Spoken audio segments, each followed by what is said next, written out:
Sialkot PTI रहनुमा उमर डार के घर में पुलिस के रेड का मामला। डीपीओ सियालकोट हसन इकबाल ने वजाहती बयान भी जारी कर दिया। बिस्मिल्लाहिर्रहमानिर्रहीम।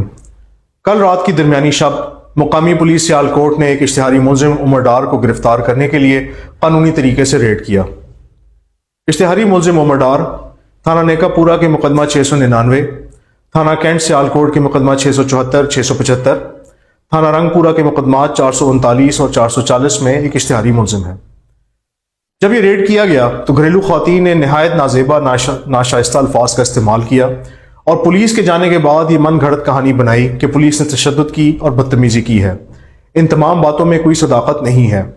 हमारे पास मुकदमात की बाबत शवाहिद मौजूद हैं जिसमें मुलजिम उमर डार रियासत पाकिस्तान के खिलाफ हर्जा रसाई कर रहा है, तशद्दुद और तोड़ फोड़ में भी मुलव्वस है। क्या मुलजिमान इश्तिहारी घरेलू ख़वातीन का सहारा लेंगे और कानून के दायरे से दूर रहेंगे? दूसरा, क्या एक इश्तिहारी मुलजिम इंटरनेट पर, ट्विटर पर, फेसबुक पर मौजूद हों, घर वालों के साथ राब्ते में भी मौजूद हों और इसको सियासी बयानिए के तौर पर इस्तेमाल किया जाए? हमारा ज़ाब्ता और हमारा कानून किसी भी इश्तिहारी मुलजिम की गिरफ्तारी के लिए रियासत पाकिस्तान के हर शख्स को इख्तियार देता है।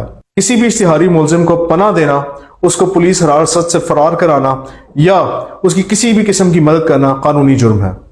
आइए कानून की पासदारी कीजिए। शुक्रिया।